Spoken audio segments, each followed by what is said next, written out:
Alors, bonjour monsieur Kikou. Bonjour docteur. Alors visiblement vous venez de subir un traumatisme psychologique aigu.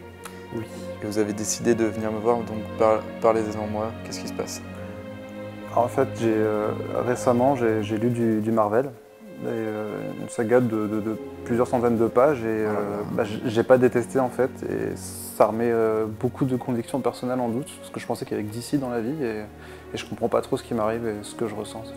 Alors monsieur Kikou, nous allons mettre toutes nos ressources pour vous aider. Merci.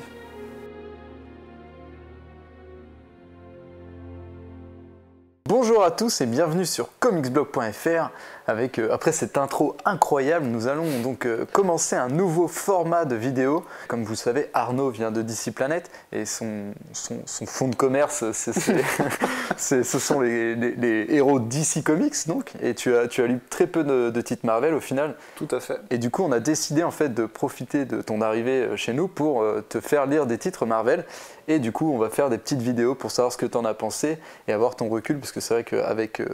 Plus qu'un recul, je dirais mon regard de novice c'est ça. Mais mais expert quand même du comics, puisque tu en as lu quand même pas mal. Donc, tout à fait. Donc c'est toujours intéressant. Et comme cette semaine, vous le savez, sur Comics Blog, c'est semaine spéciale Thor, pour la sortie de Thor Ragnarok, on a décidé pas de te faire lire un titre Thor pour le coup, mais de te faire lire Planet Hulk. Qu'est-ce que c'est? C'est une série qui a été...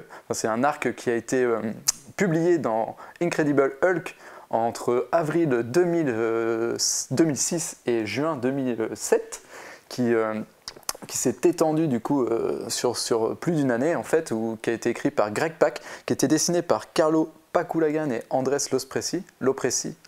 Aaron, pardon. J'ai dit quoi? Andrés. Aucun rapport.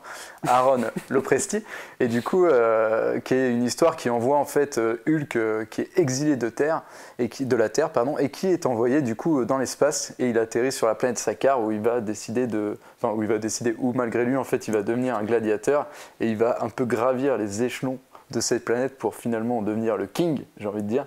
Et du coup, qu'est-ce que tu en as pensé? Tu as découvert ça donc après 10 ans, ça a 10 ans maintenant. J'ai pas trouvé ça détestable, ça veut pas dire que j'ai forcément beaucoup aimé, il y a des choses clairement qui m'ont interpellé, mais j'ai l'impression déjà que c'est pas une histoire qui s'adresse forcément aux nouveaux lecteurs, et que c'est la meilleure façon de commencer Hulk, parce que justement il est largué sur une planète, et ça commence directement avec un message de Fantastic Four. Richard Esquieu dit: désolé, on est des connards, mais c'est toi qui as toujours demandé à être tout seul, donc quelque part on exauce tes souhaits. Donc déjà on sait pas ce qui s'est passé avant en fait pour que ça lui arrive. Il y a quelques mentions, mais le contexte même de l'histoire tu comprends pas. Mais pour replacer un peu le contexte, en fait, quelques numéros avant, Hulk, décidément, Hulk en fait est dans une période qui est assez, où il est un peu déprimé et tout, et en fait, quelques numéros avant, il se prend une bombe gamma en fait, alors qu'il est au-dessus de Las Vegas, et il détruit la moitié de la ville, ce qui explique en fait que les Illuminati, du coup, en fait, c'est Reed Richards et sa team, décident de l'expédier hors de la Terre. Et je trouvais ça intéressant aussi que tu découvres un peu Reed Richards sous cet œil, parce que c'est vrai que moi je trouve que c'est un personnage qui est tout le temps un petit peu ambivalent, et du coup là on voit un peu son côté vraiment très méchant. Mais l'avantage avec Planet Hulk, de ce que j'ai pu lire, c'est que du coup toute la saga en fait développe un nouveau cast secondaire qui permet par contre de se lancer dans l'aventure sans savoir qui sont, vu qu'ils viennent d'apparaître, ou en tout cas s'ils existaient déjà avant, t'as pas cette impression de background très profond derrière. La deuxième chose qui m'a un peu par contre déçu là, par rapport à l'aspect de découverte du personnage, parce qu'effectivement Hulk est genre, je pense, à 95% sous sa forme de colosse vert, et Bruce Banner est quasiment inexistant. Et même ce que je me demandais, parce qu'au final même si je connais le personnage, je suis pas au fait forcément du développement de sa personnalité, de savoir si vraiment le Hulk c'est une personnalité différente de celle de Bruce Banner, parce qu'il semble vraiment faire une différenciation entre les deux. Le Hulk, disons qu'il est pas comme Bruce, et du coup... C'est ça. En fait, oui, c'est une des particularités du personnage, et qu'on apprend quand même qu'on apprend avec le héros et tout, c'est que en fait le Hulk qui est à l'intérieur, c'est un peu l'antithèse de Bruce Banner, ce qui fait que à l'intérieur, c'est pour ça que c'est un personnage qui est au final vachement intéressant, même si on voit Hulk comme un gros bœuf. Au final il y a plus de finesse, puisqu'ils sont toujours en opposition interne en fait à l'intérieur, et c'est vrai que là on voit c'est plus la partie Hulk qui est mise en avant, et pour le coup c'est un Hulk qui est quand même, c'est à l'époque où il arrive à s'exprimer et tout, parce que c'est vrai qu'il y a des phases où Hulk souvent est un peu plus débile que d'autres, et là c'est une époque où il est quand même assez intelligent, et c'est vrai que ça donne un titre qui est quand même assez marrant, parce que sur le contexte, je sais pas si il y a plein de références quand même à Starship Trooper et tout, c'est vrai que tu m'en as parlé et tout, des fois où il dézingue des gros monstres. Et avec le recul aujourd'hui, est-ce que tu penses que c'est dans le propos, par exemple, est-ce que ça a vieilli, est-ce que c'est un titre qui pourrait être édité aujourd'hui, tu vois? Là où ça n'a pas vieilli, et je trouvais la chose intéressante, c'est dans la façon dont Hulk se place par rapport à ce monde nouveau, où il s'aperçoit qu'au final, on l'a chassé de la Terre parce qu'il est considéré comme un monstre, donc je suppose que c'est une thématique classique du personnage, et que même dans l'espace, même sur une autre planète, même avec des créatures insectoïdes qui ont des apparences loufoques, il est aussi considéré comme un monstre, et il n'est pas le seul, et du coup les personnages avec qui il va s'allier, c'est au final des autres reclus, rebuts de la société, plutôt avec lesquels il va former une alliance. Et quand il y a un moment on lui propose de mener une rébellion contre le Red King, il dit non parce que vous voulez vous approprier ma force juste parce que vous me trouvez monstrueux, mais au final vous êtes en rien différent des humains qui m'ont chassé, donc je fais ma bataille pour moi et pour ceux qui me ressemblent, et pas forcément pour servir l'intérêt des autres. Et le propos là il est intéressant, parce que je pense qu'il reste assez universel. Sur la différence de l'autre, par contre, dans le style et dans l'action qui est présentée, c'est assez bourrin et pas forcément finaux à plusieurs égards, et c'est quand même assez long, sachant que c'est divisé en quatre grands chapitres, et ils ne sont pas tous les plus intéressants. La première, notamment, par exemple, le passage Gladiator, c'est les 2 premiers numéros grand max, et après ça s'efface tout de suite. Ouais, de toute façon, Greg Pak, c'est pas non plus le scénariste le plus finaux de Marvel. Pour l'idée d'ailleurs, l'idée de base d'ailleurs vient de Joe Quesada, qui n'est pas non plus un des plus finaux, mais qui lui avait soufflé. Et en termes d'écriture, ouais, parce qu'on parle de Greg Pak et tout, est-ce qu'il y a t'as noté des points particuliers ou...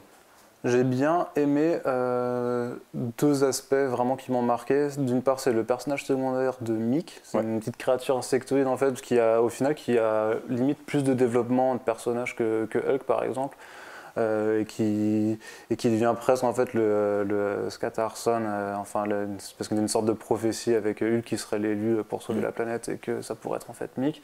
Et j'aime bien sa façon dont il se développe au niveau de son comportement, mais aussi au niveau de son apparence, parce qu'il passe d'une créature toute maigrelette à aussi une grosse brutasse. Et deuxième point, ce que j'ai vraiment aussi aimé, c'est la toute fin en fait, où Greg Pak installe finalement Hulk dans un nouvel élément où il est devenu roi, il a une nana, il peut quand même vivre une nouvelle vie, et là d'un coup il lui enlève tout ce qu'il a, et ça provoque une sorte de déconstruction complète du personnage. Tu vois, on bâtit toute une épopée, puis en 2 minutes, il casse tous ses jouets pour amener à la suite, donc qui est World War Hulk. Tout à fait, du coup j'allais y aller, puisque oui, la suite en fait c'est World War Hulk, et c'est Hulk qui revient sur Terre, et forcément après ce qui vient de lui arriver, il est survénère, et il décide de se venger de tout le monde, de tous ceux qui l'ont exilé de la Terre, et c'est un arc qui est encore une fois super bourrin. Oui, parce que... Oui. On va le voir déboîter tout le monde en fait. Tous les gens qui l'ont envoyé, il va tous les déboîter, et tous ceux qui essaient de se mettre sur son passage. Mais il les tue pas. Non, il va les déboîter sauvagement, hulquement, tu vois. Mais du coup, cette première percée, c'est pas du tout le chemin le plus simple. On t'a envoyé un peu dans le cosmique, mais en même temps, je trouve que c'était pas mal, parce que c'était vachement... c'est du cosmique éloigné en vrai, tu vois. C'est pas le cosmique Marvel, c'est du... On t'a envoyé comme Hulk, tu vois, on t'a envoyé sur la planète sa carte, te débrouiller. Ouais, puis c'est pas du cosmique de fou non plus, au final, parce que mis à part d'être sur une planète étrangère, ce qu'on te présente au final, ça reste aussi quand même terre à terre au final, dans un genre de rébellion contre un monarque tout puissant et belliqueux. Ok, ils ont la peau rose et il y a des fourmis géantes, mais bon. Il y a juste le concept des Spice que je trouvais plutôt pas mal, de créatures qui s'emparent des corps des autres. C'est vrai, mais au final ça reste quand même un arc de Hulk qui est globalement assez reconnu, parce que c'est vrai que Hulk c'est pas un personnage qui est souvent mis en avant, ou alors quand on essaie de travailler Hulk c'est plus Bruce Banner, tu vois, qui est mis en avant que Hulk, et Planet Hulk c'était vraiment l'occasion de donner à Hulk la possibilité de s'exprimer et tout, et c'est vrai qu'au final même si c'est bourrin, c'est quand même dans l'ADN du personnage et tout, et ça reste sans être, tu vois, un des arcs les plus excellents sur Hulk, ça reste un truc vachement efficace, et c'est vrai qu'au final le voir en gladiateur et se foutre des grosses mandales et tout, et après le voir devenir carrément l'empereur de Sakaar, c'était quand même assez jouissif. Donc moi je sais que j'avais quand même apprécié à l'époque quand je l'avais découvert, même si je sais que c'est pas un truc vraiment excellent, quoi. Et du coup, tu aurais une idée juste d'autres lectures de Hulk à me conseiller? Bah du coup je te dirais de lire World War Hulk juste derrière, Ouais, donc t'as parce pour que c'est connaître vraiment bourrin. Ouais, après t'as mais après t'as des titres plus classiques comme Hulk Grey, mais ça n'a rien à voir. Combien tu mettrais de Hulk sur 10 à ce Planète Hulk? Bon, De Mick, non de Mick. 6. 6 Mick sur 10. Bah, Mick, il est cool quand même, Ouais, tu vois. bah pour d'ailleurs, Mick, si vous avez déjà découvert Thor Ragnarok ou si vous allez le découvrir, sachez que Mick est dans le film. Et du coup, je suis assez curieux par contre de voir à quel point Thor Ragnarok s'est inspiré de Planet Hulk. Mais c'est vrai que, je suppose du coup, qu'il doit y avoir des idées, mais que c'est pas tout C'est à ça, fait bah non plus, globalement, hein. oui, non, c'est pas du tout ça, mais on vous laissera découvrir. De toute façon, normalement, le film est déjà sorti. Enfin, il est déjà sorti, puisque ouais. c'est pas possible qu'il ne soit pas sorti, mais le film est sorti depuis mercredi. Et du coup, je vous invite à aller le voir en salle. Ce qu'on va faire, c'est que n'hésitez pas à mettre en commentaire des titres que vous voudriez faire découvrir à Arnaud, et ce sera l'occasion pour nous de faire une nouvelle vidéo, histoire de parler d'autres arcs de Marvel qui seront assez conséquents. C'est un format qu'on va reprendre, puisqu'on réfléchit déjà à faire ça pour les sorties de films Marvel et de séries Marvel. Wink, par exemple. Ne disons Bref, rien. qui arrive bientôt, et comme ça ce sera l'occasion de revenir en fait sur des arcs majeurs de Marvel et en même temps de faire découvrir des choses à Arnaud, puisqu'il ne sait pas tout comme moi je ne sais pas tout, et Mais je sais encore moins. oui, C'est vraiment, sur je l'univers lis Marvel. les trucs récents maintenant avec Legacy, mais c'est vrai que dans tout ce qui est passé, tout ce que vous avez de plus culte, je crois que j'ai vraiment Donc, tout à reprendre. Tout à fait, donc il y a plein de choses à lui faire découvrir, et notre objectif, c'est notre objectif 2018, c'est que Arnaud ait un t-shirt Marvel.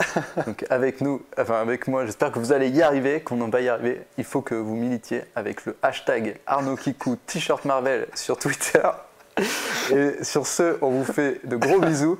On vous dit à bientôt. J'espère que vous avez aimé ce qu'on vous a fait pour la semaine spéciale Thor. Et si vous êtes à Paris, n'hésitez pas à venir à la Paris Comic Con, puisque nous y sommes, enfin la Comic Con Paris même, puisque nous y sommes actuellement au stand 2.6. Et on serait très heureux de pouvoir vous rencontrer en vrai. Au revoir. Ciao.